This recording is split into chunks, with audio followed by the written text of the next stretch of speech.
ओम शांति। आज है 5 फरवरी 2023। आज हम सुनेंगे अव्यक्त बाप दादा की वाणी। रिवाइज कोर्स चल रहा है। दिनांक 9/12/1993 को जो मुरली चली थी उसी को आज हम सुनेंगे।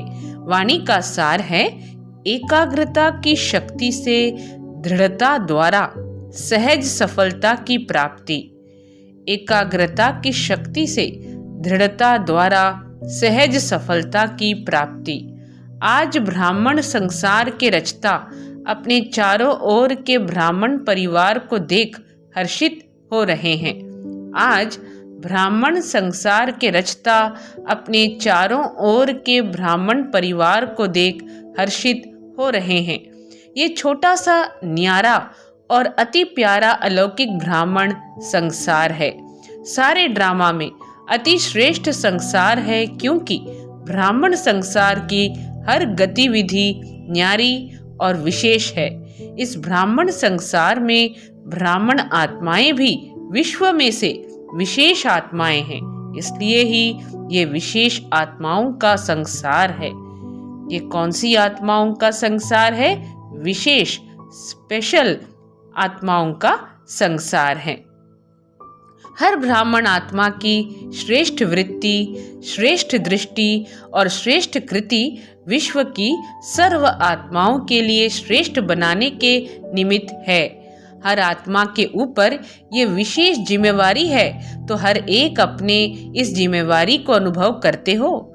कितनी बड़ी जिम्मेवारी है। सारे विश्व का परिवर्तन, न सिर्फ आत्माओं का परिवर्तन करते हो, लेकिन प्रकृति का भी परिवर्तन करते हो। ये स्मृति सदा रहे, इसमें नंबरवार हैं। सभी ब्राह्मण आत्माओं के अंदर संकल्प सदा रहता है।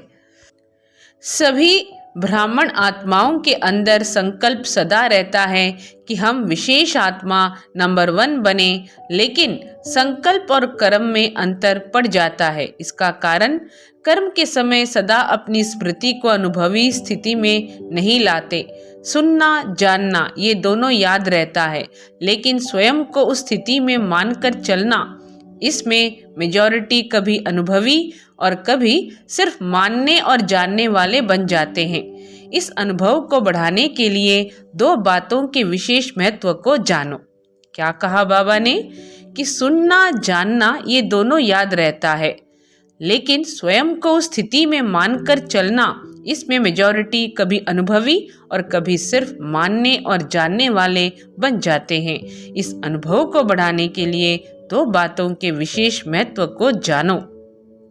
एक, स्वयं के महत्व को, दूसरा समय के महत्व को। स्वयं के प्रति बहुत जानते हो। अगर किसी से भी पूछेंगे कि आप कौन सी आत्मा हो, व अपने से भी पूछेंगे कि मैं कौन, तो कितनी बातें स्मृति में आएंगी। 1 मिनट के अंदर अपने कितने स्वमान याद आ जाते हैं। 1 मिनट में कितने याद आते हैं? बहुत याद आते हैं ना। बाबा पूछ रहे हैं, बहुत सारे स्वमान 1 मिनट में याद आते हैं ना। कितनी लंबी लिस्ट है स्वयं के महत्व की। तो जानने में तो बहुत होशियार हो, सभी होशियार हो ना, फिर अनुभव करने में अंतर क्यों पड़ जाता है? क्योंकि समय पर उस स्थिति के सीट पर सेट नहीं होते हो। अगर सीट पर सेट है तो कोई भी, चाहे कमजोर संस्कार, चाहे कोई आत्माएं, चाहे प्रकृति, चाहे किसी भी प्रकार की रॉयल माया अपसेट नहीं कर सकती। जैसे शरीर के रूप में भी बहुत आत्माओं को एक सीट पर व स्थान पर एकाग्र होकर बैठने का अभ्यास नहीं होता, तो वह क्या करेगा? हिलता रहेगा ना। ऐसे मन और बुद्धि को किसी भी अनुभव के सीट पर सेट होना नहीं आता, तो अभी अभी सेट होगा, अभी अभी अपसेट। शरीर को बिठाने के लिए स्थूल स्थान होता है और मन बुद्धि को बिठाने के लिए श्रेष्ठ स्थितियों का स्थान है। तो बाप दादा बच्चों का यह खेल देखते रहते हैं। अभी अभी अच्छी स्थिति के अनुभव में स्थिति होते हैं, अभी अभी अच्छी स्थिति के अनुभव में स्थित होते हैं, और अभी अभी अपने स्थिति से हलचल में आ जाते हैं। जैसे छोटे बच्चे चंचल होते हैं तो एक स्थान पर ज्यादा समय टिक नहीं सकते, तो कई बच्चे यह बचपन के खेल बहुत करते हैं। अभी अभी देखेंगे बहुत एकाग्र और अभी अभी एकाग्रता के बजाय भिन्न भिन्न स्थितियों में भटकते रहेंगे। तो इस समय विशेष अटेंशन चाहिए, मन और बुद्धि सदा एकाग्र रहे। इस समय किस बात का अटेंशन बाबा खिंचवा रहे हैं? इस समय विशेष अटेंशन चाहिए, मन और बुद्धि सदा एकाग्र रहे। एकाग्रता की शक्ति सहज निर्विघ्न बना देती है, मेहनत करने की आवश्यकता ही नहीं है। एकाग्रता की शक्ति स्वतः एक बाप दूसरा ना कोई, ये अनुभूति सदा कराती है। एकाग्रता की शक्ति सहज एकरस स्थिति बनाती है। एकाग्रता की शक्ति सदा सर्वप्रति एक ही कल्याण की वृत्ति सहज बनाती है। एकाग्रता की शक्ति सर्वप्रति भाई भाई की दृष्टि स्वतः बना देती है। एकाग्रता की शक्ति हर आत्मा के संबंध में स्नेह सम्मान स्वमान के कर्म सहज अनुभव कराती है। तो अभी क्या करना है, क्या अटेंशन देना है? एकाग्रता। स्थित होते हो, अनुभव भी करते हो, लेकिन एकाग्र अनुभवी नहीं होते। क्या कह रहे बाबा? स्थित होते हो, अनुभव भी करते हो, लेकिन एकाग्र अनुभवी नहीं होते। कभी श्रेष्ठ अनुभव में, कभी मध्यम, कभी साधारण, तीनों में चक्कर लगाते रहते हैं। कभी श्रेष्ठ अनुभव में, कभी मध्यम, कभी साधारण, तीनों में चक्कर लगाते रहते हैं। इतना समर्थ बनो जो मन बुद्धि सदा आपके ऑर्डर अनुसार चले, स्वप्न में भी सेकंड मात्र भी हलचल में नहीं आए, मन मालिक को परवश नहीं बनाए। मन मालिक को परवश नहीं बनाए। परवश आत्मा की निशानी है। उस आत्मा को उतना समय सुख चैन आनंद की अनुभूति चाहते हुए भी नहीं होगी। तो बाबा आज परवश आत्मा की निशानी बता रहे हैं। परवश आत्मा की निशानी है उस आत्मा को उतना समय सुख चैन आनंद की अनुभूति चाहते हुए भी नहीं होगी। ब्राह्मण आत्मा कभी किसी के परवश नहीं हो सकती, अपने कमजोर स्वभाव और संस्कार के वश भी नहीं। वास्तव में स्वभाव शब्द का अर्थ है स्व का भाव। स्व का भाव तो अच्छा होता है, खराब नहीं होता। स्व कहने से क्या याद आता है? आत्मिक स्वरूप याद आता है ना। तो स्वभाव अर्थात स्वप्रति व सर्वप्रति आत्मिक भाव हो। जब भी कमजोरी वश सोचते हो कि मेरा स्वभाव व मेरा संस्कार ही ऐसा है, क्या करूं, है ही ऐसा, यह कौन सी आत्मा बोलती है? यह शब्द व संकल्प परवश आत्मा के हैं। तो जब भी यह संकल्प आए कि स्वभाव ऐसा है, तो श्रेष्ठ अर्थ में टिक जाओ। संस्कार सामने आए कि मेरा संस्कार, तो सोचो क्या मुझ विशेष आत्मा के ये संस्कार हैं जिसको मेरा संस्कार कह रहे हो, मेरा कहते हो। तो कमजोर संस्कार भी मेरापन के कारण छोड़ते नहीं हैं। मेरा कहते हो तो कमजोर संस्कार भी मेरापन के कारण छोड़ते नहीं हैं, क्योंकि यह नियम है। जहाँ मेरापन होता है वहाँ अपनापन होता है, और जहाँ अपनापन होता है वहाँ अधिकार होता है। तो कमजोर संस्कार को मेरा बना लिया तो वो अपना अधिकार छोड़ते नहीं हैं। इसलिए परवश होकर बाप के आगे अर्जी डालते रहते हो कि छुड़ाओ छुड़ाओ। संस्कार शब्द कहते याद करो कि अनादि संस्कार आदि संस्कार ही मेरा संस्कार है। ये माया के संस्कार हैं, मेरे नहीं। तो एकाग्रता की शक्ति से परवश स्थिति को परिवर्तन कर मालिकपन की स्थिति की सीट पर सेट हो जाओ। तो एकाग्रता की शक्ति से परवश स्थिति को परिवर्तन कर मालिकपन की स्थिति की सीट पर सेट हो जाओ। क्या कहा बाबा ने? बहुत इंपॉर्टेंट लाइन बाबा ने बताई कि मेरा कहना माना ये माया के संस्कार हैं, मेरे नहीं।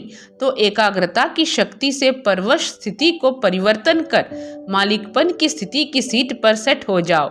योग में भी बैठते तो सभी रुचि से हैं, लेकिन जितना समय जिस स्थिति में स्थित होना चाहते हैं उतना समय एकाग्र स्थित नहीं रह सकते। और उतना समय एकाग्र स्थिति रहे उसकी आवश्यकता है। तो क्या करना है, किस बात को अंडरलाइन करेंगे?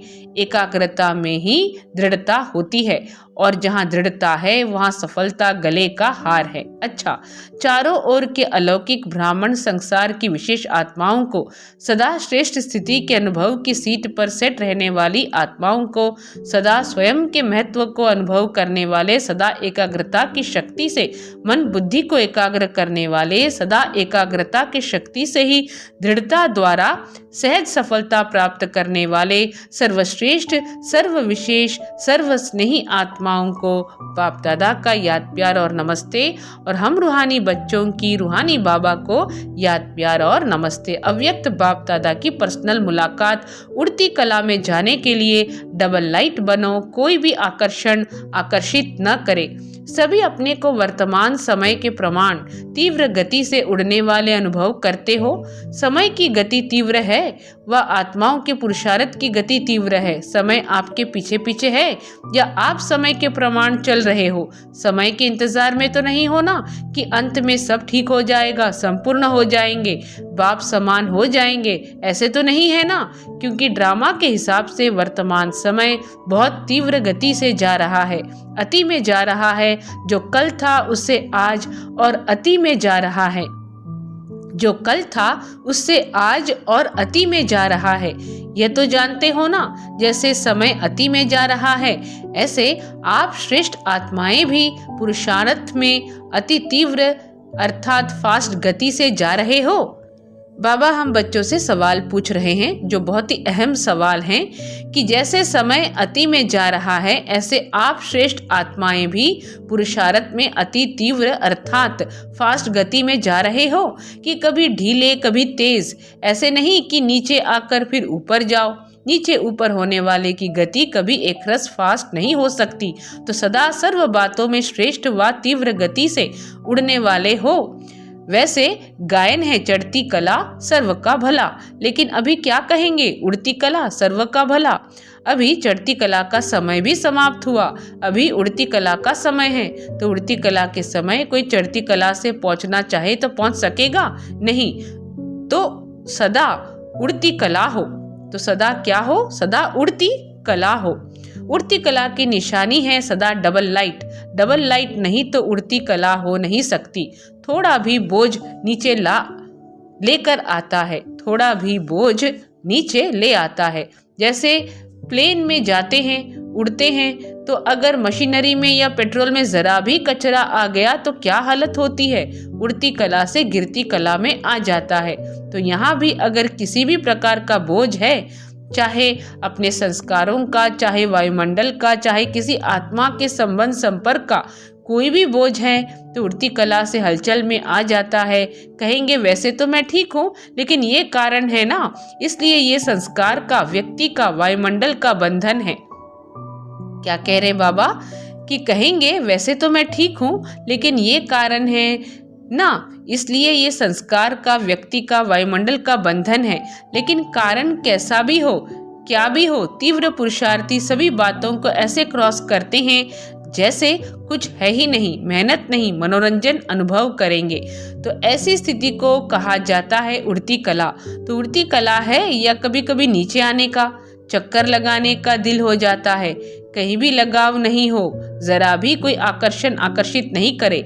रॉकेट भी तब उड़ सकता है जब धरती के आकर्षण से परे हो जाए, नहीं तो ऊपर उड़ नहीं सकता, नहीं तो ऊपर उड़ नहीं सकता, न चाहते भी नीचे आ जाएगा। तो कोई भी आकर्षण ऊपर नहीं ले जा सकती, संपूर्ण बनने नहीं देगी। तो चेक करो, संकल्प में भी कोई आकर्षण आकर्षित नहीं करे, सिवाय बाप के और कोई आकर्षण नहीं हो। तो बाबा कह रहे हैं कहीं भी लगाव नहीं हो, जरा भी कोई आकर्षण आकर्षित नहीं करे। रॉकेट भी तब उड़ सकता है जब धरनी की आकर्षण से परे हो जाए, नहीं तो ऊपर उड़ नहीं सकता, न चाहते भी नीचे आ जाएगा। तो कोई भी आकर्षण ऊपर नहीं ले जा सकती, संपूर्ण बनने नहीं देगी। तो चेक करो, संकल्प में भी कोई आकर्षण आकर्षित नहीं करे, सिवाय बाप के और कोई आकर्षण नहीं हो। पांडव क्या समझते हैं, ऐसे तीव्र पुरुषार्थी बनो। बनना तो है ही ना, कितने बार ऐसे बने हो, अनेक बार बने हो। तो आज की मुरली में बाबा हमें एकाग्रता की शक्ति को बढ़ाने के लिए, लगाव रहित बनने के लिए बाबा कह रहे हैं। तो इसलिए उड़ती कला सर्व का भला, यह सीख बाबा आज की मुरली में दे रहे हैं। तो चेक करो, संकल्प में भी कोई आकर्षण आकर्षित नहीं करे, सिवाय बाप के और कोई आकर्षण नहीं हो। पांडव क्या समझते हैं, ऐसे तीव्र पुरुषार्थी बनो, बनना तो है ही ना, कितने बार ऐसे बने हो, अनेक बार बने हो। आप ही बने हो या दूसरे बने हैं, आप ही बने हो। तो नंबरवार में तो नहीं आना है ना, नंबरवार में तो नहीं आना है ना, नंबर 1 में आना है। माताएं क्या करेंगी, नंबर 1 या नंबरवार भी चलेगा, 108 नंबर भी चलेगा। 108 नंबर बनेंगे कि पहला नंबर बनेंगे। अगर बाप के बने हैं, अधिकारी बने हैं, तो पूरा वर्षा लेना है या थोड़ा कम, फिर तो नंबर 1 बनेंगे ना। दाता फुल दे रहा है और लेने वाला कम ले तो क्या कहेंगे। बाबा पूछ रहे हैं, दाता फुल दे रहा है और लेने वाला कम ले तो क्या कहेंगे। इसलिए नंबर 1 बनना है। नंबर 1 चाहे एक ही हो, लेकिन नंबर 1 डिवीजन तो बहुत है ना, तो सेकंड में नहीं आना है। लेना है तो पूरा लेना है, अधूरा लेने वाले तो पीछे पीछे बहुत आएंगे, लेकिन आपको पूरा लेना है। सभी पूरा लेने वाले हो या थोड़े में राजी होने वाले हो, सभी पूरा लेने वाले हो या थोड़े में राजी होने वाले हो। बाबा पूछ रहे हैं, जब खुला भंडार है और अखुट है तो कम क्यों लें। बेहद है ना, हद हो कि 8,000 इसको मिलना है, 10,000 इसको मिलना है, तो कहेंगे भाग्य में इतना ही है। हद हो कि 8,000 इसको मिलना है, 10,000 इसको मिलना है, तो कहेंगे भाग्य में इतना ही है। लेकिन बाप का खुला भंडार है, अखुट है, जितना लेना चाहे ले सकते हैं, फिर भी अखुट है। अखुट खजाने के मालिक हो, बालक सो मालिक हो, तो सभी सदा खुश रहने वाले हो ना, कि थोड़ा थोड़ा कभी दुख की लहर आती है। दुख की लहर स्वप्न में भी नहीं आ सकती। संकल्प तो छोड़ो, लेकिन स्वप्न में भी नहीं आ सकती। इसको कहा जाता है नंबर 1। तो क्या कमाल करके दिखाएंगे, सभी नंबर 1 आकर दिखाएंगे ना। बाबा पूछ रहे हैं, सभी कमाल करेंगे, नंबर 1 में आएंगे। वैसे भी दिल्ली को दिल कहते हैं, दिल्ली को दिल कहते हैं, तो जैसा दिल होगा वैसा शरीर होगा। आधार तो दिल होता है ना, दिल है दिलाराम की दिल, तो दिल की गद्दी यथार्थ चाहिए ना, नीचे ऊपर नहीं चाहिए। तो नशा है ना कि हम दिलाराम का दिल हैं। तो अभी अपने श्रेष्ठ संकल्पों से स्वयं को और विश्व को परिवर्तन करो। संकल्प किया और कर्म हुआ, ऐसे नहीं सोचा तो बहुत था, ऐसे नहीं सोचा तो बहुत था। सोचते तो बहुत हैं लेकिन होता बहुत कम है। ऐसे नहीं सोचा तो बहुत था, सोचते तो बहुत हैं लेकिन होता बहुत कम है। वे तीव्र पुरुषार्थी नहीं है। तीव्र पुरुषार्थी अर्थात संकल्प और कर्म समान हो, तब ही बाप समान कहेंगे। खुश हैं और सदा खुश रहेंगे, यह पक्का निश्चय है ना। खुश रहने वाले ही खुश नसीब हैं, खुश रहने वाले ही खुश नसीब हैं, यह पक्का है या थोड़ा थोड़ा कच्चा हो जाता है। कच्ची चीज अच्छी लगती है, पक्के को पसंद किया जाता है तो पूरा ही पक्का रहना है। पक्के को पसंद किया जाता है तो पूरा ही पक्का रहना है। रोज अमृत वेले यह पाठ पक्का करो कि कुछ भी हो जाए खुश रहना है, खुश करना है। अच्छा, और कोई खेल नहीं दिखाना, यही खेल दिखाना, और खेल नहीं करना। अच्छा, वरदान है भाग्य और भाग्य विधाता बाप की स्मृति में रह, भाग्य बांटने वाले फ्राक दिल महादानी भव। भाग्य और भाग्य विधाता बाप की स्मृति में रह, भाग्य बांटने वाले फ्राक दिल महादानी भव। भाग्य विधाता बाप और भाग्य दोनों ही याद रहें, तब औरों को भी भाग्यवान बनाने का उमंग उत्साह रहेगा। जैसे भाग्य विधाता बाप ब्रह्मा द्वारा भाग्य बांटते हैं, ऐसे आप भी दाता के बच्चे हो, भाग्य बांटते चलो। वे लोग कपड़ा बांटेंगे, अनाज बांटेंगे, कोई गिफ्ट देंगे, लेकिन उससे कोई तृप्त नहीं हो सकते। आप भाग्य बांटो, तो जहाँ भाग्य है वहाँ सब प्राप्तियां हैं। ऐसे भाग्य बांटने में फ्राक दिल श्रेष्ठ महादानी बनो, सदा देते रहो। स्लोगन है, जो इकोनॉमी रहते हैं और इकोनॉमी से चलते हैं, जो एक नामी रहते और इकोनॉमी से चलते हैं वही प्रभु प्रिय हैं। क्या है स्लोगन? जो एक नामी यानी सिर्फ एक को याद करते हैं, जो एक नामी रहते और इकोनॉमी से चलते हैं वही प्रभु प्रिय हैं। अच्छा, सभी को ओम शांति।